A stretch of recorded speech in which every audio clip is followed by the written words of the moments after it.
This is the sound of dun dun dun dun dun. It's the Flick and Reel Show. But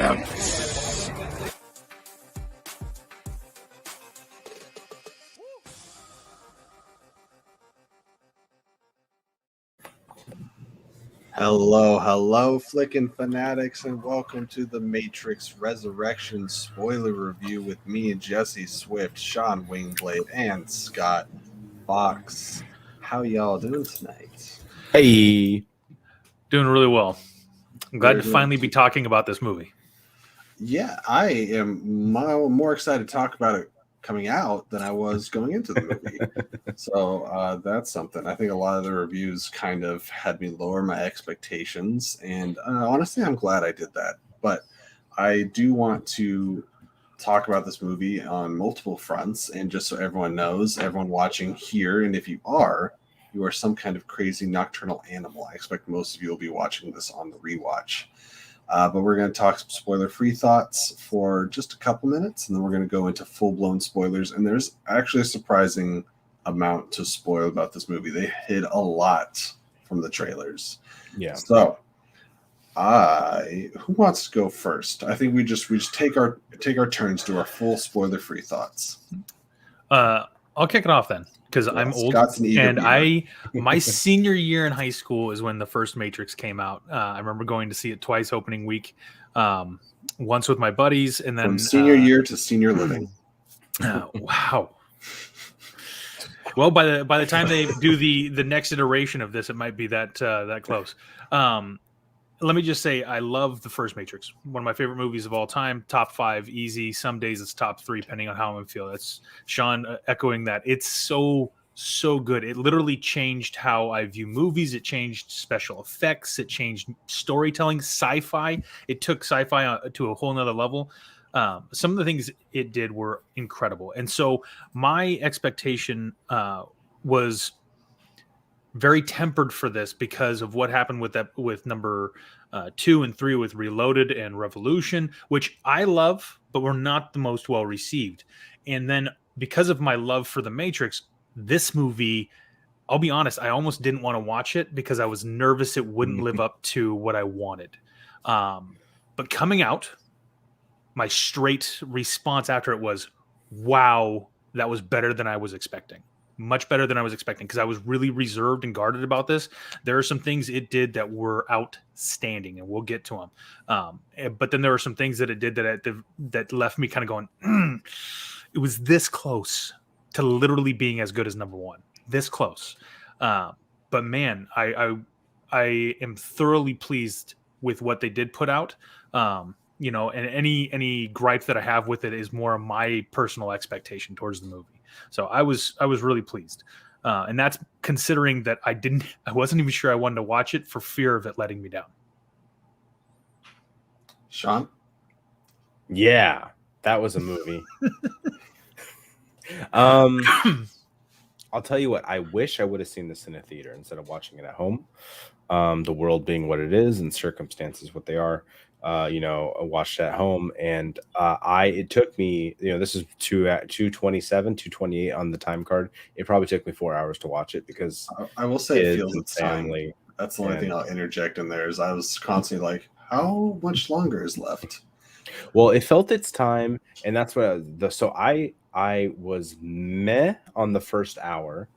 And we'll get into why, and I was very happy with the second hour and a half, the second half of the movie, basically. And when it makes that turn, it gets into more of what I had enjoyed from the first couple. Is like, all right, what are the stakes? What are we actually trying to do? What's more than the Matrix, right? The fake world that we live in. Like what are we actually fighting for, type of thing. And so once they get into that, is kind of where my interest really peaked up.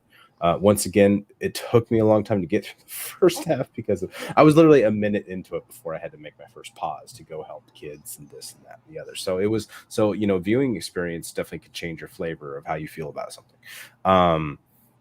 My standouts are Jessica Henwick as Bug. She's like Bug, like bugs, like the bunny. and then Jonathan Groff, who was just amazing. I think they both killed it. They were absolutely the best thing in the movie. And I've thought that about Jessica Henwick since Iron Fist. She was the best thing to come out of that series. And Jonathan Groff, just like every time I see him on screen, the first thing I saw him in was Glee, and then Hamilton and everything else he's doing.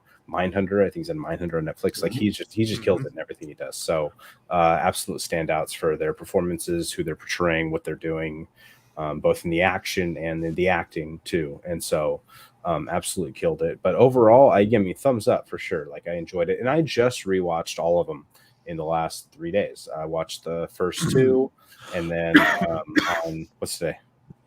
Wednesday. I watched the first two on Monday. I watched The Animatrix and then Revolutions yesterday on Tuesday. And I had never seen The Animatrix, and that was a weird movie. A bunch of movies, animated movies put in together. But I liked him more than I had remembered liking him, because I haven't seen those ones in so long. Even though I had rewatched the first Matrix recently, because it is my second favorite movie of all time, behind, of course, The Sandlot. And we'll do a different review for that. But I enjoyed it overall. Thumbs up. I do like the movie. It ended on a strong note, so I'm forgiving of the first half, where I was like, that's where I felt it getting long. I'm like, all right, how much longer are we doing this? Is this going to be the whole 2 hours? Because that's going to get long. But then they finally switch it up, and they get to where they're going. So that's me. Thumbs up. Well, guys, that's all the time we have for today. Thank you for joining us. So Sean brought up the cast, and I do want to go over some people that weren't mentioned. Yahya Abdul-Mateen II, I believe, is playing Morpheus. There's a caveat there that we'll get into with spoilers. I thought it was much more interesting than what was presented with the trailers. I like that the surprises in regards to the character were kept hidden.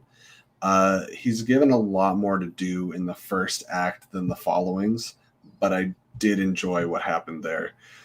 Neil Patrick Harris, I thought was a pleasant surprise. I was having this conversation with Lauren, didn't see it with me, but I was talking about it. I said, I really like Neil Patrick Harris.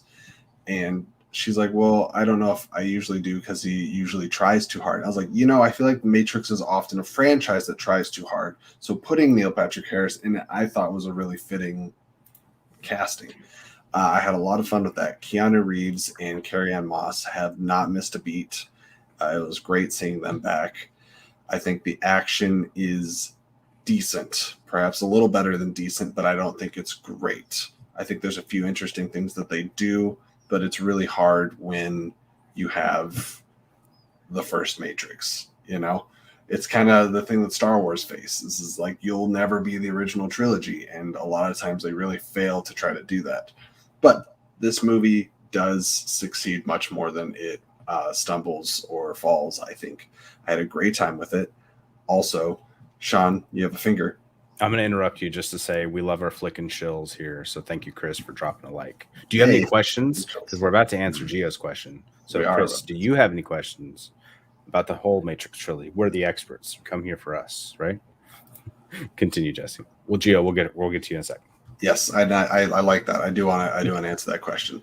Overall, I like this a lot. I was surprised with my theater reaction. I had a very excited theater that were like gasping at every little thing. And when the credits hit, it wasn't a standing ovation, but it was a round of applause in the whole theater. And I was like, wow, okay, that's unexpected, but I'm glad people had a really good time with this. Did either of you guys stay to the very end post-credit? Yeah, I was just about to say, there is a post-credit scene.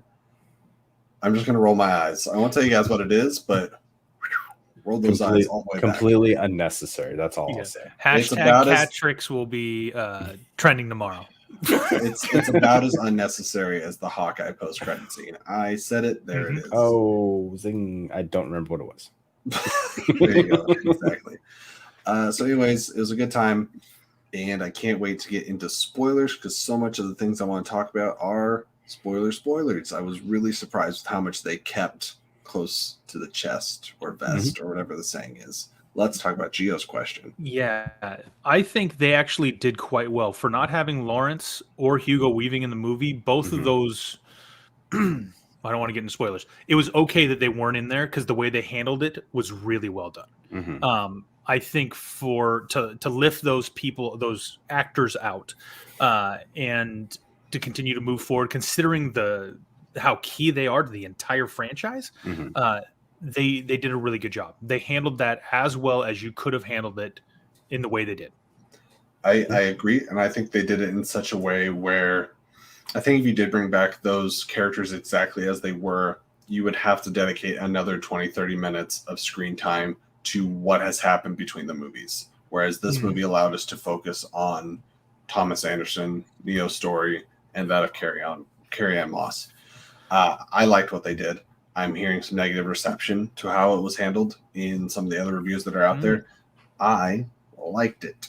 Well, their absence raises questions in the very much. I mean, and this is in the first movie in the whole series, in the very meta nature of what is the Matrix and what is the real world and what are we doing? Like how do we mesh the two together?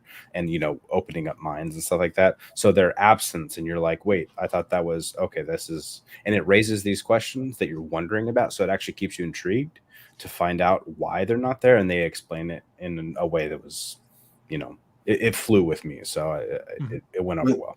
Without diving into it, I was very interested with the first time we see Yaya in the movie and what was going on with that situation. Again, this movie's full of surprises. So if you haven't seen it yet, don't hang on here much longer, because once we dive into spoilers, I don't want to ruin this for anybody. I think it's worth seeing for yourself. In theaters if you can, HBO if you have to. I agree with Chris's comment here that he lost brain cells trying to understand the original film. The very first time I saw it, I walked out and went, okay, I'm not sure what all that was about. But I loved it. And then I went and watched it the second time the next night. I think I went the Friday night, and then I went Saturday. And on Saturday when I watched it, I was like, okay. Oh, I missed a lot of stuff early in this movie, or I wasn't paying attention, or it was clearly holding hands with my girlfriend or whatever I was doing. But at this point, the second time I saw it, I was like, this makes way more sense. This movie, you don't have as much of that, but they certainly do play on a lot of the, I guess, the meta, like high level, what is real, what is not, psychological. It's a much more cerebral movie than I was ready for. Again, I was going in thinking this is just going to be a whole bunch of action sequences, and they really make you consider, your perceptions of what's going on. So it was well done. I saw the first Matrix probably about 9 times the summer it came out, because it took that many times to figure out what was happening. My 12-year-old brain. 6. I just remember the touching the mirror scene. My brain not comprehending what is happening when he's touching the mirror and it morphing on his body. It took me. I think I did see it in the theater 3 times before it finally came out on DVD, and then I bought it and I watched it ad nauseum after it came out. But I remember being completely confused by that portion, and it taking a good 3, 4, maybe even 5 viewings to where my brain was like, I know everything that's going on now.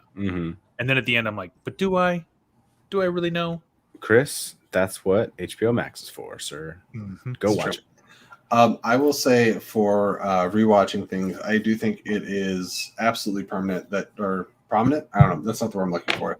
That you watch the first Matrix film before seeing this movie. I think most of what you need to know from the other 2 is kind of rehashed or covered in this one. It helps if you've seen them. I recently watched 1 and 2. 3 I haven't actually watched all the way through in probably about 10 years. So I would say definitely the first. Of course, you need to know what you're walking into, but the third one, I think you need to rewatch, because you need that emotional weight to be fresh for why is he fighting for what he's fighting for. That's fair. And I think, but the second one, to be honest, I think the second one's irrelevant. Like, other than the Merovingian character. Yeah, I guess the Merovingian. Yeah, just to know who is this guy that shows up, basically. Slight spoiler, you mean who's this homeless person who comes randomly in wearing trash bags? And with that, I think this will be your warning, everyone watching right now. If you don't want spoilers or you don't care, here come the spoilers. we're going to start talking about everything. You see the little top change there with the awesome overlays made by Sean. We're going to talk some details and go into them and try to flip through this in a reasonable time. So this movie kicks off. Watch it on the replay, Gio. We'll see you later, bud. This movie kicks off in a scene that feels very familiar, and we find out that there's actually the Bugs character played by, you just said it earlier. Jessica Henwick. Thank you. My brain said like Kristen Chenoweth. Completely different person.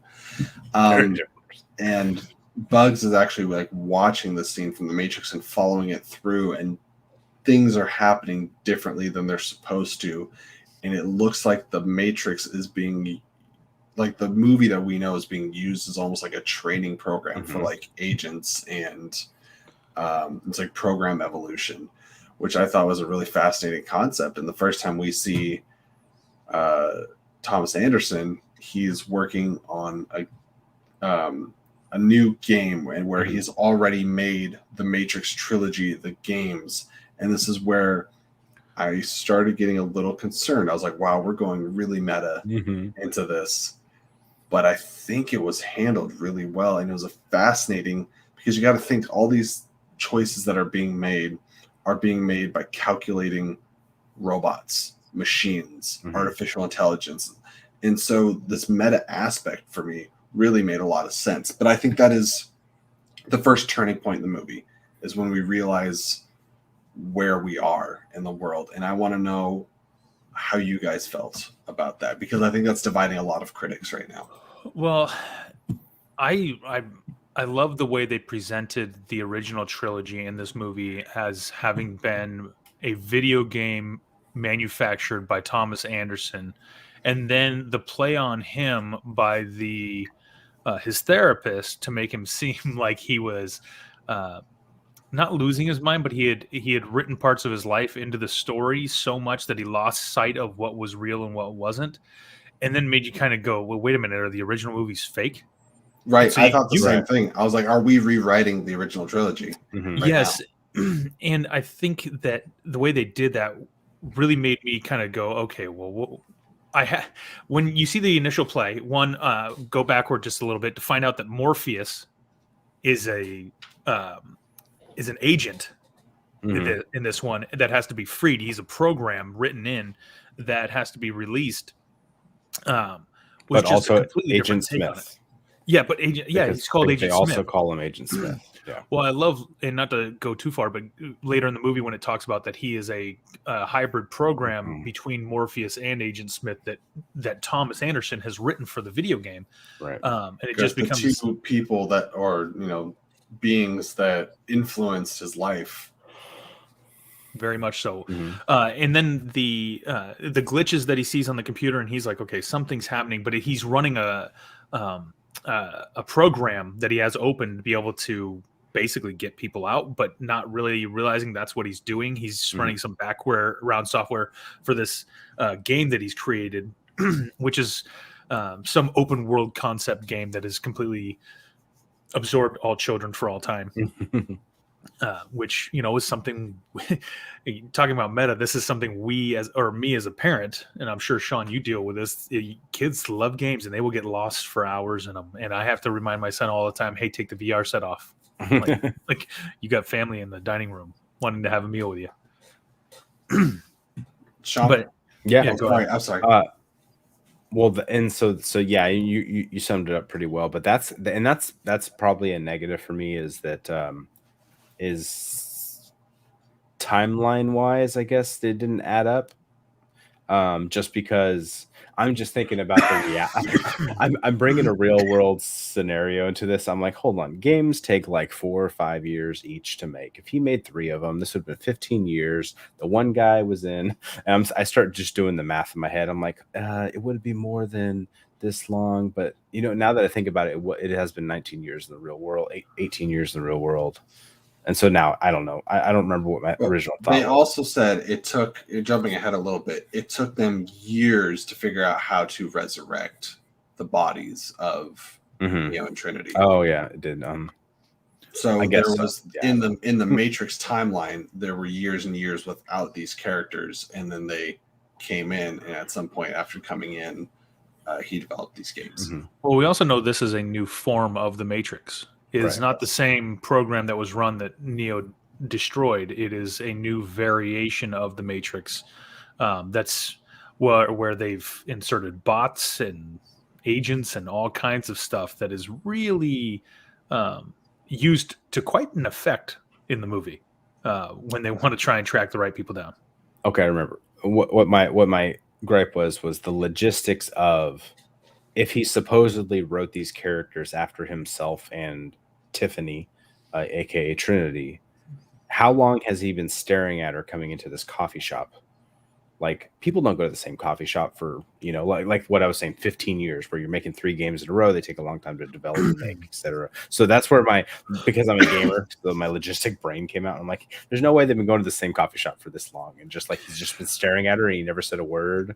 So, but going into the Matrix itself, like, they could have just implanted those memories, and which we come to find out, this whole thing is fake anyway, and etc. This and that. So Blizzard's still waiting for Diablo 4. Okay, what's going on? I started trying to put a reality filter on this movie that very much not based in reality, of course. So I went off the rails. I think my brain's still foggy. I don't know. Where it got to the end, though, of this first part of the movie, where they're dealing with the meta nature of this, when he finally gets, he chooses to take the red pill again. That's right where I was like ready to tune out. I was done with the movie. I'm like, okay, they can't do this. It can't be 2.5 hours of this, because it's already gotten. But every time it did slow down for that moment, and I'm like, all right, and then boom, they hit the music montage with the White Rabbit song, and of him going through the motions. They're making the game. Now it's probably been weeks or months of them doing this, because you see the multiple scenes and different variations of what's happening. So then it picked up a little bit. I'm like, okay, cool. They're catching back up. And so it got my interest again. And then it started to slow down again. And then, okay, finally we're getting to some action where he's finally going to wake up again. And we're actually going to get back to the real world, because the real world is more interesting to me than the Matrix, where you can do whatever you want. All right, cool. It's a video game. I want to know what the real life stakes are. I want to know, what are they actually fighting for? Where are they trying to go? What are they trying to accomplish? So yeah. Yeah, I thought there was a bit of a drag in that first portion. Mm-hmm. Because I also felt like, are we getting a rehash on an origin story? Like, they got to pull him back out of the Matrix. I'm like, this is going to be painful to have to watch them go through this arc again. I do like how they did it, and boy, him having to work on the video game, and like, we need the new Matrix, and every one of the guys had their little catchphrase thing they wanted to sell to the group, and then they just go through and repeat the same junk over again, and like that emphasis on bullet time cracked me up, because that was the thing that came out of the Matrix. One word, bullet time. That's 2 words. There are so many trash things done in that little sales pitch scenario, and they're all just throwing out crap ideas about getting meta and tickling the psychological fibers Well, like, I also love that everybody disagreed on what the Matrix meant, because I feel like that so reflects the dialogue about these films. Yeah, everyone has it means something different to everyone. So I thought that was really cool. In my lifetime, the Matrix was the very first movie, other than, I guess, the Star Wars prequels, where the love and hate, other than Matrix 1, with Matrix 2 and 3, the love and hate is a completely by the person type of attitude. Some people will stand and die on it, and they love them. And some people are like, that is the trashiest crap. They completely pooed all over number 1. And it's so much one person to the other. And so the disagreements on what exactly it is beautiful. And I want to go back just a little bit when he's sitting with his boss and they have the conversation about that they need to remake a sequel for the Matrix trilogy, and he says our parent company Warner Brothers is going to make this whether we want it or not. And I remember thinking to myself, when they first said they were coming out with this, why Warner Brothers? Why? We don't need this, but they can't help themselves. I enjoyed the meta-ness of it. I love Jonathan Groff immediately. Scott, you're completely frozen. I see that. Can you I'm still gonna hear me? remove. I'm gonna take you Yeah, out and me. put you back on real quick. Nope, you're still the same. That's all right. Do you want to refresh your browser real quick? Frozen in a different font. Yeah. Uh, That was fun. and I love that when Morpheus does reach out to Neo, it's a little bit of a tweak on that original scene of him trying to get him out of the office. And we have the whole action scene break out with Mr. Anderson. Mm-hmm. And that was fun. And I love how it kind of ends with bleeding into him meeting with his psychiatrist, or who we find out to be the analyst. This movie did a really good job of me not knowing what direction it was going to take for the first act or so of the movie. Like I was like, are you going to continue the original three? Are you rewriting this? Is this a reboot? Is it a sequel? And the way they left me wondering, I thought was very, very intriguing and engaging.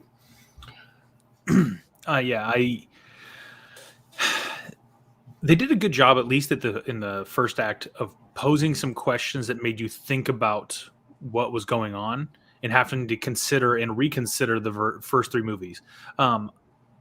Sean touched on it earlier, and I think you could easily lift out Reloaded with this movie and not really have to pay too much attention to Reloaded. But without understanding what happened in Revolution, boy, this movie presents a lot of questions and a lot of scenarios that are like, if you're not refreshed on it, they don't make sense at all. And you really have to be kind of fresh on it to understand the deep nature of relationship that is binding Neo and Trinity. Right. And in the background, that becomes this thing where I recall when he first saw her in the coffee shop, he had this weird reaction to it. And that began to be a thing throughout the whole movie.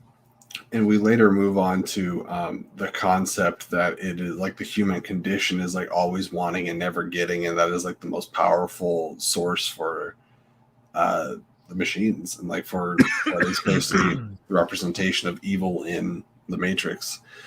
So I want to jump into when Neo unplugs, and we get a look at what the world is right now, 60 years later. We don't have Zion anymore. Zion fell. We now have, is it Io? That is ran by General Niobe, who was Jada Pinkett Smith from the original trilogy. And so much of this is really interesting because we go into, they're working with like sentience, which is like, sentient machines and robots. They said this city couldn't exist without them. And I think that considering everything that was represented by the original trilogy, I think that they took a lot of bold risks in directions that they took with this, but most of it was really working for me. I liked our first look when we got on and got to see a new ship, a new crew, and all the way that they're running things. I thought was very refreshing. I love the fact that Morpheus is an AI program in this movie, and he is lifted, and then via nanotechnology is able to take the form of a human, not exactly of a human, but of a a type of sentient being, because he has essentially a soul that's been lifted out and put into the robot. And the way they handled that, then also showing that it was the collaboration in IO of sentient beings and humans helping one another in order to go further, and able to take the coding and essentially create DNA from the coding that allowed them to manufacture strawberries, right? Some of these things were really cleverly done. It all boils down to the strawberries. Yeah. And I think they did a really good job. I did like that he goes, "Yo, you're gonna love the blueberries," but the way they handled that, and then the kind of, I guess, the texture difference for Morpheus when he's in the real world versus when he's in the Matrix, and getting this that he is a robot sentient being on the team that allows him to do things that nobody else on the team can do, which pays huge dividends. kind of lazy writing in a couple spots. Just be like, we'll just have the robot slide through the hole. Yeah, because he's nanoparticles, but it works. it was around this time that we found out that like the Matrix kind of had to do a reboot or like change things up because Thomas Anderson attempted suicide, and they had this whole kind of like storyline of him being a suicide survivor. And I thought that was an interesting take. And Bugs said that, I saw you stepped off that building and you didn't fall, and that was like her wake up point. And that kind of, I think, pushes along the idea of Neo being the one, because it's not necessarily everything that he accomplished, although he did accomplish a lot, but it's more that the people that he freed and the people that he was able to inspire, and that he kept the war going long after his death, and gave people hope and something to strive for. I think that him not falling could have also just been a product of the coding not allowing him to die, because they have to keep him and Trinity alive because of their connection, and so it's one of those things where maybe he steps out to try and commit suicide, and then the system has to be like, oh man, we've got to create this other thing where he jumped, but she saw him do it and nothing happened. He just stepped out into the air. And it was different. It was a different version of him as well. And it Yes. wasn't the older Indian gentleman we see at the end or before he switches when he's seen his true reflection. It was like older, tall, bald white guy or something. Did anybody else you catch? only see flashes of him. Did anybody else catch the older guy in the mirror scene in the bathroom when he was taking the blue pills? Yeah. They did a cut around, and he's got like 6 different ones, and he's only in one of them with the old man that shows up in one. But then they cut to it again later on as he sees himself. I really liked how they were very quick, and they didn't focus on it a lot, but like every time you saw a reflection of either Thomas or Tiffany, it was a different actor or actress in the reflection, and like they were being seen as somebody else. Again, just the way the software is written in order to present him as somebody else also makes it harder to track exactly who he is because nobody can see him. I didn't catch it so much with Tiffany, so I'm curious on a rewatch if I'll catch that. It was when they're in the cafe, there's a brief glance of like the reflection of her face on the table, and it's somebody else. I think when she walks by the window outside, when he's sitting at the window inside, she walks by outside, and I think one of those, it's got a different one as well. He's at like a ramen restaurant or something. Yeah, something like that. She's walking outside wherever he's at, and he's sitting inside the window, and her reflection is slightly different. Do you guys catch the name of the cafe? Simulate. Simulate, yeah. I thought that was pretty good, pretty clever. Yeah, they had lots of little things kind of nestled and hidden inside here that as the movie starts to unfold, you start to get a little better understanding of. So we could see, fast forward to, I think one of my favorite action scenes is probably right smack dab in the middle of the film, and that is with, I'll say, New Smith and Neo, and they're fighting the exiles, the programs that got purged, I believe, from the Matrix, but like still existed. And we get homeless Merovingian. Yeah. Yelling in French. Awkward. He's all, I had everything. And You now could barely I have even tell nothing. who he was. Yes. Right. It was, apart from the French accent, it's like, who's this guy? But man, Jonathan Groff really is a scene stealer in this movie. So I like that he's not doing a good. Hugo impression either. Like, I feel like what he is saying feels like Hugo Weaving's Mr. Smith. It's just not how he's saying it. Right. When he looks him in the face and kind of stares him down and goes, inevitable? Yeah. And then moves on, just kind of looks at him, just leaves that hanging there. I was like, oh, thank you. Thank you. That's like my favorite line in any movie ever. And Why do you persist? that is the sound of inevitability. But the Jonathan Groff in that scene, when we also discover that he's tied to Neo as well. His software is tied to Neo, and when Neo is extracted, he's set free again. So he's able to now do whatever he wants. And now they both have vendettas against the analyst, Right. which that had a great payoff towards the end. I was so jacked in that scene when I knew everything was going to crap, and I'm like, "Where's Smith?" And when he pops in, I lost it in my living room. It was yes. Sometimes movies hit just right, and him coming around in the final act to help out, inadvertently help out Neo and Trinity by stopping the architect, because he didn't want to be the puppet to the architect anymore. Right. Which was just, or not, sorry, analyst, not architect. But man, he stole that so well. Very much an enemy of my enemy is my friend type of situation, where they're accidentally working together just because they have a greater evil, they're all various forms or whatever, but Going a back to greater Jesse, adversary.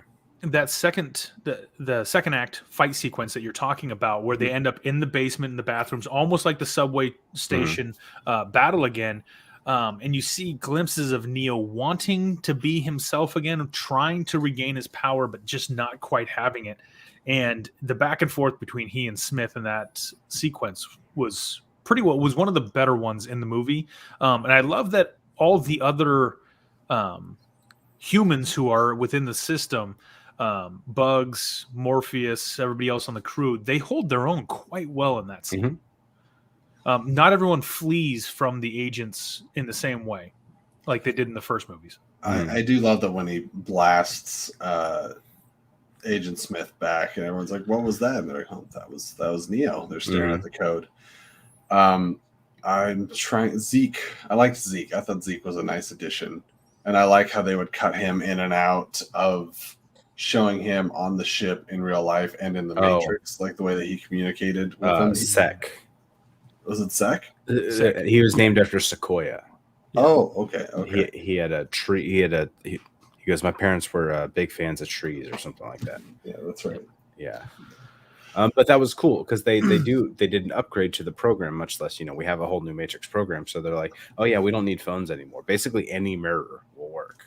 And then when they're in the train and she's like, we're supposed to fit through this? And they're like, the perception, the closer you get, the bigger it looks. Trying to squeeze through. And you can see it enlarging as Neo goes through it too. And we got to talk about the new threat in the movie, which is Horde Mode, basically. Oh yeah, where instead of people turning into agents, it's just like control over anyone and everything. The bots, and they're pre-programmed and built in everywhere. He flooded the entire Matrix with bots, and so half the people aren't actually humans; they're programs that are at the beck and call of, agent could be the analyst, could be Agent Smith, as we see later. It could be anybody. That's what I was going to say. It says you could have been anybody, or was it anybody could have been you or something, but I could be anybody. Yes, that is the line. Yeah. It's so well done. Jonathan Groff hijacking a scene, but man, the bots in the flash forward to the final action sequence, the bots throwing themselves out the windows as bombs. That's when I looked at Isaiah sitting next to me and I was like, the guy wakes up out of a dead sleep, just dives out the window. Yes. Hey, Bat Super, welcome to the chat. Yeah, I'm glad you saw the movie. Yes. What did you think about it? What would you rank it? What were some of your favorite moments? We are diving full into spoilers. We're about halfway through. Any questions? Favorite part? Least favorite part? It wasn't all good. We discussed a little bit about that, but it was mostly good. We see very minimal of her, but I like that they brought back the little girl from Reloaded. No, Resurrection. No, Reloaded. I think with the train man. Reloaded. She's in. Yeah, I'm trying to remember which one. I'm trying to remember if it was Reload. Just because they're all blurred together now. But Priyanka Chopra, was it Priyanka Chopra? Right. She played it very well. I loved her. Very minimal. Like she wasn't like emotional about it because she's a program. That's a hot take. Amon in the chat there. I don't know. And listen, I'm the hot take master because I'm saying I liked Eternals more than Spider-Man, but we won't get into that right now. Crazy talk, I swear. And she played it very well. And then they have the manatee looking machine that comes flying in, invisible. I guess they have cloaking technology now. Kajuka or something. I don't remember the name of it exactly. But you get Niobe just be like, oh no, she's with me, she's cool. Everyone's like freaking out, like we've never seen this thing before. Why like a manta ray, right? Like a manatee's like a walrus, isn't it? Certainly not a manatee. I was having a whole existential correct me. It'd be a manta ray. A manatee is a sea cow. I gotta Google it. It is similar to a walrus. I was trying to think. You are very correct. What bot that was? That would be a very graceful bot flying through the air, all 9,000 pounds of it. Just looking like a seal. But I liked her, and then she was the one who came up with the plan. She's just like, I've been thinking about this for so long, and then it almost kind of turned into like a heist movie for a moment, which it totally was. They're like, all right, we got this plan. They do that thing where they tell you the plan they're showing you the plan. As they show you the plan. Yeah, I thought that this was interesting. does connect to one of my criticisms, though, and we haven't talked about a criticism for a while. We've been pretty much praising this movie, which I think is great. But around the beginning of the third act, or around this point in time, I felt like it was almost 15 to 20 straight minutes of exposition, and it felt a little bit like a dump.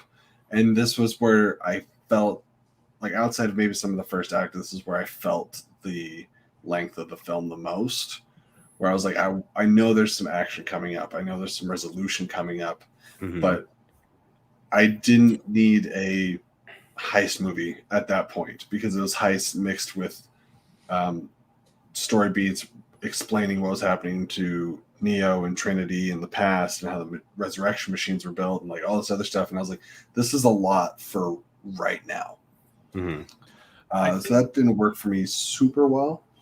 The portion where the analyst kind of breaks down, when you figure out exactly what the analyst is and how he's controlling everything, that was a little bit long, but also it was one of those scenes where it did a great job for building the tension, like seeing Neo try and fight through talking about the bullet vision. He was trying to get to the bullet, and eventually the analyst just had to grab it. Yep. I really like that scene. I agree it was pretty long though, but I was enjoying it a lot. And I think Neil Patrick Harris was, much like Jonathan Groff, absolutely chewing the scenery. I love their play with the cameras, where he kept going almost in like slow motion but faster. You know, he was like glitching a little bit, and so he was chopped up. The entire way they filmed that whole thing was amazing, or portrayed it. You know, whenever they did that effect, even though it didn't look like super expensive, it still had this really unique look to it, and I liked watching it. I thoroughly loved the way they handled that sequence as a whole. It was one of those ones where, as I was watching, I was like, okay, this, if anything, with the original movies, the architect was behind the scenes, and you don't really see him until the end of Revolution, or I guess Reloaded. You see him once in Reloaded, and then a second time in Revolution. So. But he's behind the scenes. You never see anything about him. He's kind of just designed everything, and it is as it is. Right. Whereas the analyst is more of an active participant in how the Matrix is run on a daily basis, almost to a fault. Right. Like, he's too arrogant about his ability to control everything within the Matrix. And that comes back to obviously bite him. But he even has safety protocols, and to get Trinity out, they have to basically hijack her body before he knows, so that when he goes in, and I love that he says kill them both, and the Sentinels go, and the thing's empty, and you see the last little trails of Morpheus going down the tube. I thought that was pretty well thought out. I really liked how they did that. And that evolved from the very end of Revolutions, where when Neo finally gets to the Machine City and he goes to talk to them, he goes wait, and then they form a face and actually talk to him. And so that was kind of an evolution of that technology, or that version of the machines, I think. Obviously retrofitted to fit their needs, so it was, you know, on the good side. That was interesting. And because they had never introduced in any way, shape, or form in the movies the concept of taking over a machine and using it for good, like changing its programming. But they do that in the Animatrix, which was one of the positives from watching that movie yesterday, and series of short movies, is that they do that. And one of the shorts is them taking over machines and working together to use them for very similar things to what they did in this movie. So it kind of like, I was just like right on board with that concept right away.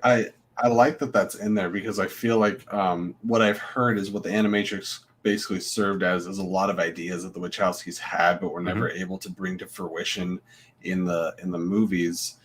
And so it's cool that then ties into this, and a lot of those early on ideas have been carried through for like 20 years and are now brought full circle into this film. Yeah. Somewhere in my garage is a DVD copy of the Animatrix hidden out there. I have 2 boxes of old DVDs that I just can't bring myself to part with. So jumping to what you said about when they're, I guess it's back to the coffee shop. The what was the coffee shop's name again? The semi-latte simulation. That part I was a little bit of a negative. It just felt so bloated. Like there was just too many people. It was too much chaos in one. Oh, and it was like the entirety of IO walking in there, pretty much. Basically, all the captains and everything. So it just felt like there was a lot happening in one space, and you couldn't really tell when or where. I was thankful for when it burst out of the cafe and turned into a street chase. My issue with it was the long, drawn out, slow reach across as they're being held back by so many people, and it was one of those things. Like there was a lot of that scene that I think was overdone. However, in that scene, Agent Smith versus the Architect was the best part of the entire movie for me. Bar none. Agent Smith going after the Architect and just handling him was, even with other agents coming after him, awesome. Did you guys like how on the nose the deja vu cat was? Like I kept chuckling every time. I was like, "This is stupid." every time, and then he goes and reaches for the cat, and I'm like, "What? What are you? Does it have a weapon? Like, why are you reaching for him?"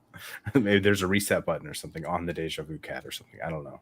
I was thinking that if he had the cat, maybe he could turn it back in time or something. Whenever you see a black cat, they've reprogrammed something or they've changed something in the Matrix. So maybe that is their access point to changing something. It was when you experience deja vu, not just a black cat, but that was the presentation of how we saw it in the first movie, because he sees the cat twice.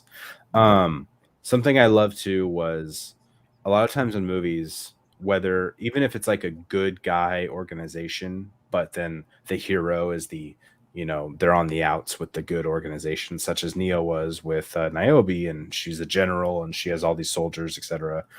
You still get the fanboy sergeant or the lieutenant guy who, the security guy who had to escort him, but he wasn't like an asshole about it. He's just like, "Hey, look, I love you, but like, this is my job. But you're a legend. And you're super cool." He was pretty instantly likable. Well, I love that when he says, "I've never met a legend," Neo just reaches out and he's like, "Well, shake my hand." Yeah. Like, why not? Right. It's okay for you to shake my hand. Yeah. So you didn't have these unlikable assholes, but are supposed to be good on the side of good. You know what I mean? Everyone had these levels of gray. Even Niobe was like, "Yeah, we're not going to go after them." Like, "Oh no, they've taken off." Well, you kind of get her point. Like they're chilling. Yeah. Niobe and crew are kind of chilling. Yeah, she doesn't have these powers. She just wants to protect her people. That's her right. And what is maintaining the status quo. Yeah, like we built so much in 60 years. We built so much. Let's keep it. And specifically, I love that they talk about the silence. That you don't realize the amount of noise they pump into your head. And the only thing that does that is war. And it's hard to find silence because outside of the Matrix has been war for most of her life. And then they finally have peace. Now, I didn't understand what was going to cause Io any danger. Like if he goes and takes a ship on his own and tries to get her back, why was Io in danger?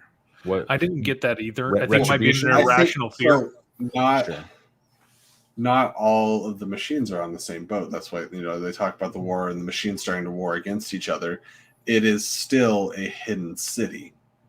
Hidden away from the machine, so I think they risk the chance of a machine or a captain or somebody being tracked back to Io and having the fall of Zion all over again. Sure. Okay. That is the best that I got. How did we feel? Because we're starting to approach now. How do we feel about the end wrap up of the movie with Trinity finally being awakened and teaming up with Neo, getting like the motorcycle scenes, flying through the streets, smashing cars, and we're getting to see Neo's powers kind of fully realized and him turning into the Jedi we all know that he is. Hey, Cheryl. I thought it took that whole chase scene went a little long, and so maybe that's where they could trim a little bit off of that. I know you were talking about too much dialogue. Hey, let's get to something else. I thought that entire sequence went just a little. It was just the same thing over. Turn. All right. Turn. All right. Yeah, just crash. Force blast. It was just like 15% less. Just a little less. Tighten it up. And then battling these helicopters on the rooftop, and I'm like, oh, that's fine. He's going to figure out how to fly, and they switch it up, and they turn her into. That got quite a good reaction in my theater, I guess. And the entire movie was very, the entire movie was very. I don't know if the word is feminist or if it's just female centric and female forward. Even when Niobe is talking about like Neo, don't like about Bugs. Don't take her agency away. She's a captain. She made this decision. That was her choice to help you. Oh, and they said you didn't do this and force her into it. No, she chose to do that. And so I kind of liked how they like were hammering that. Like, yeah, no, it was not beating you over the head. There's that line. Mm-hmm. This is the most important choice that Neo has to make isn't his to make. Right. Mm-hmm. I liked also one of the ladies on the crew when she came to get Neo told her like the reason I'm here is because I wanted to be as brave and as strong as Trinity. That mm-hmm. Trinity's the reason she's fighting for the cause. So you're right. It is very much kind of not female-centered, but certainly has they made sure to shine a light on the empowering. They were mm-hmm. not playing second fiddle in the background. They were primary characters playing powerful roles. More than love interests. Yes. Mm-hmm. Yeah, which even the even though there's some kick-assery, I feel like even the first Matrix has, by the third act, a little bit of that. I think for the first two, you get a lot of Trinity kicking ass, but then she does feel like saving the hero with love at the end. Mm-hmm. And I feel like I like how this was kind of the reverse, where she's kind of just known as Neo's love for like 2 acts, and the third act is when she gets to kick some ass and do some really cool things. And the way she gives the smackdown to the analyst was 100% working for me. Her driving skills on the motorcycle were outstanding too. They wouldn't have to drive in and out of vehicles that are exploding, dropping everywhere, and then bot bombs flying out of every building all over the place. I had a little overdone on that last sequence, but certainly it did have the entertainment value. I did have a good chuckle when Neo stopped that one car and he created a ramp for them to launch off of. I was like, oh, it's Fast and Furious. This is fun. Perfect timing. And then we get to essentially them kicking some analyst ass and saying they're going to reshape the Matrix and do their own thing and throw some rainbows into the sky, which is a line of dialogue that was good fun. Well, they jump off the roof first. And so what did you think was going to happen? Did you think Neo would save them? I thought it might be Dwayne Johnson and Sam Jackson from the other guys. Aim for the bush. Aim for the bush. That was my main thought. And there was some chuckling to my right. I think a couple of us were like, are they just going to hit the ground? What a swerve. I thought that was handled pretty well because I was fairly confident Neo was going to figure it out right then. The fact that she did was cool. Yeah. But again, overdrawn. Like they hung him out there for a while. The standing in the sunrise moment with the kiss, and then the helicopter coming back with all the people coming with guns, and they just decided to make the jump for it, and then being hung out in the air in front of a helicopter as Trinity figures it out and she says goodbye, and then they launch off. It's like, okay, that sequence could have been a little snappier, but I did like the flip where she was the one who saved him.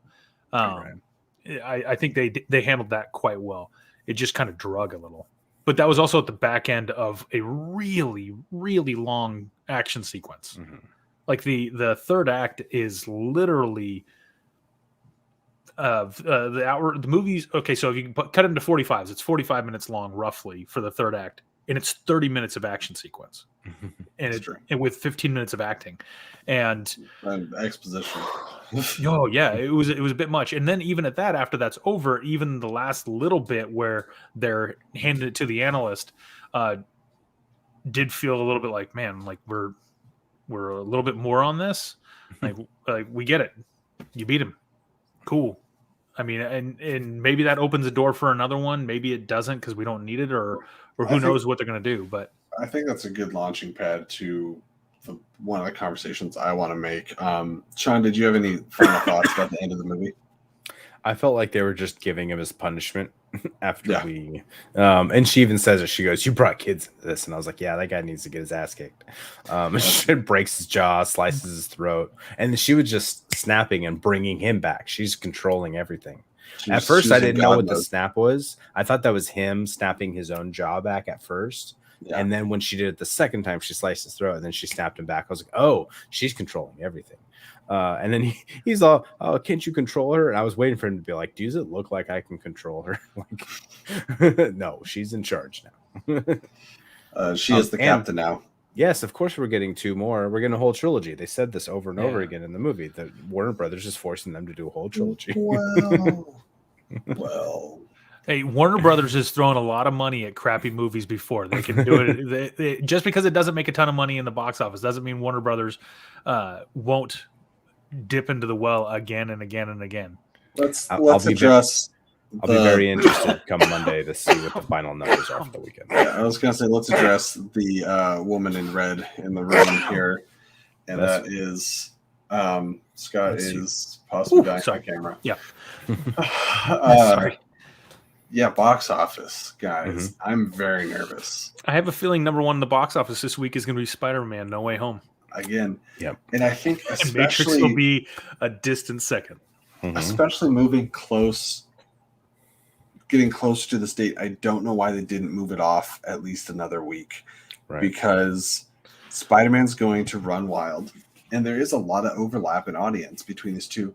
Yeah. But even like if you have some people that got their fill of Spider-Man and they're good, then Matrix is still, it's not a huge competition, but you have The King's Man coming out within a day of The Matrix. So it's like what little bit of audience might have hopped over from Spider-Man is now being split between King's Man and The Matrix.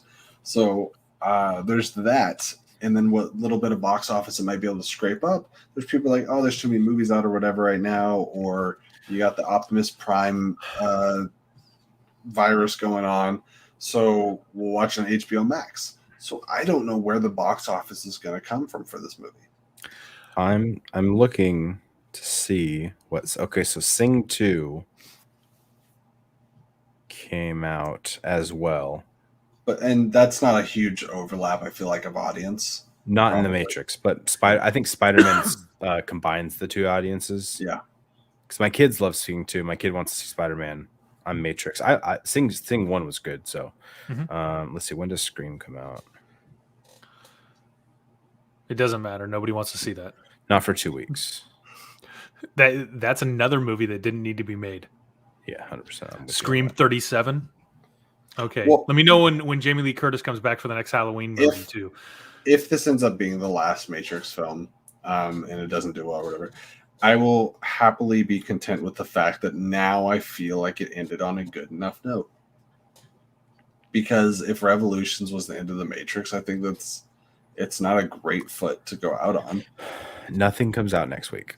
Not a single movie is coming out next week. Why wouldn't you, even if it was as late as the beginning of December, go, ooh, actually we're going to push it back a week. Just 1 week. One of the number 1 days of the entire calendar year for going to see a movie is Christmas Day.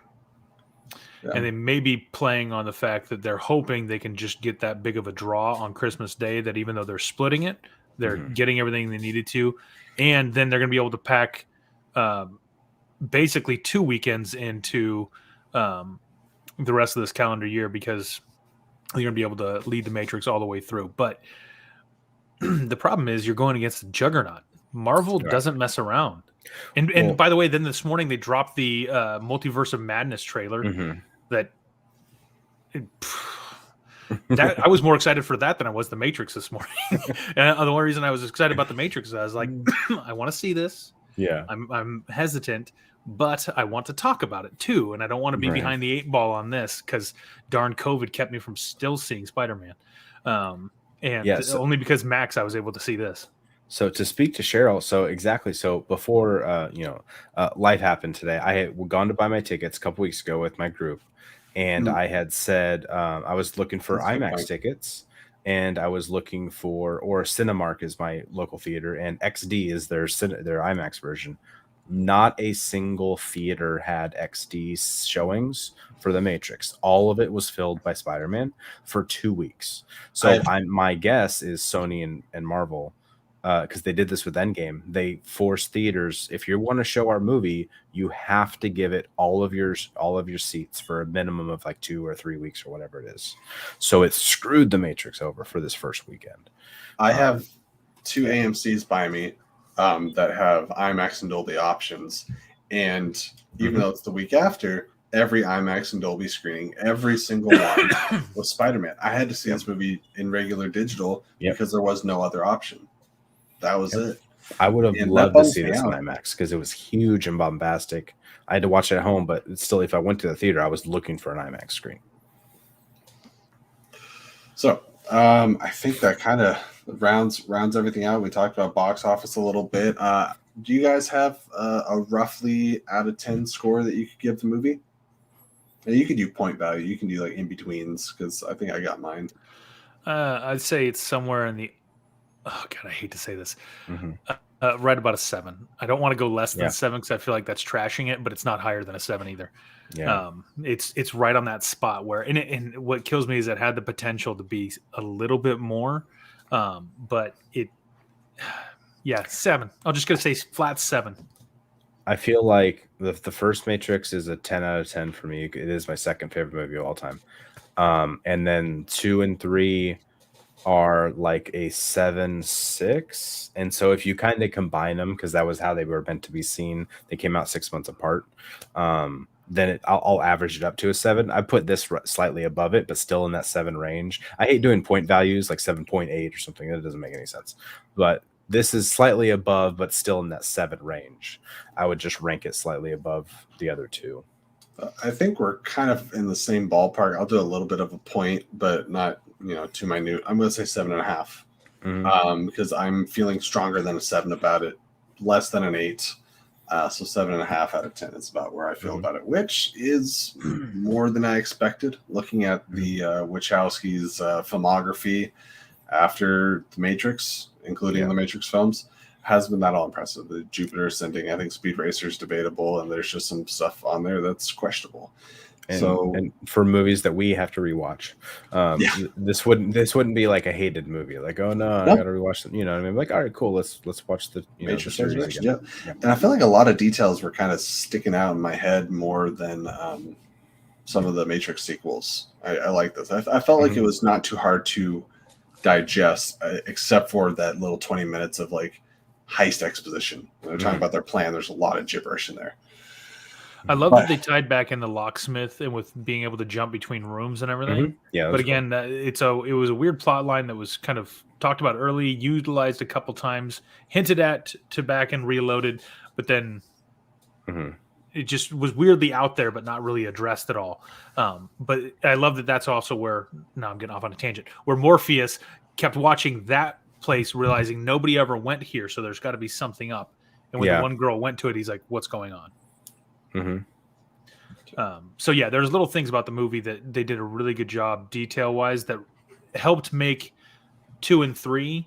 One of the comments at the very beginning was that this movie made Revolution and Reloaded better, and I would agree with that. This movie actually makes those make sense. Yeah. Or no, William Harold. William Harold, my bad. All right, guys. Well, I think it's thumbs up from all of us. Recommend. Good showing. Good outing. Way to go, Lana Wachowski, on this movie. I would like to see another one. I don't feel overly optimistic that we're going to, but I would sure watch it if it came out.